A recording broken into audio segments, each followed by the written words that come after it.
Ito pong may tinatawag na refund, ano? Balita po namin, magkaka-refund po ang mga customers po na Meralco. Paano po, pwede po ba ipaliwanag ninyo kung ano itong refund na to? Paano namin mararamdaman ito bilang consumers? Kami ba'y magkaka-rebate? Magkakaroon ba kami ng transfer sa aming GCash? Yes. Paano po ba yan?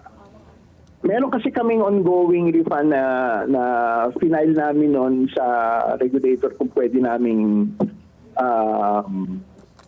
i-refund ito dahil yung operations naman namin has been efficient enough. So may part ng distribution cost namin that we can return to consumers. And then the ERC issued an order, sige, gawin niyo yan, 3 years. Oo. But there was a recent order na sabi, iklian niyo yan. May natitira pang 14 billion, iklian niyo yan, isang taon na lang. So this shorter period increased the refund sa residential customers to an additional 23 centavos per kilowatt hour na makikita sa bills ng customers starting May.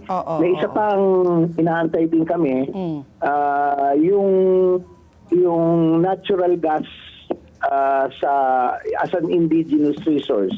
Meron ng batas na pinasa na i-implement ng BIR, exempted na sila sa VAT. Kasi yung ating power costs, may VAT po yan eh.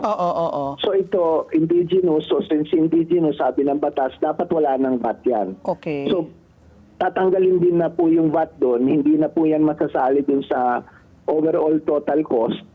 And that is an additional, based on our initial estimate, hindi pa ito actual, mga nasa 20 cents. So kung combine mo pareho, mga 43 centavos na additional reduction yon pagpasok ng May. Now, will rates go lower? We still don't know. We need to find out ano naman yung sisingili ng mga generator sa amin. Nako, kasi based on their actual cost or the cost for the April supply month.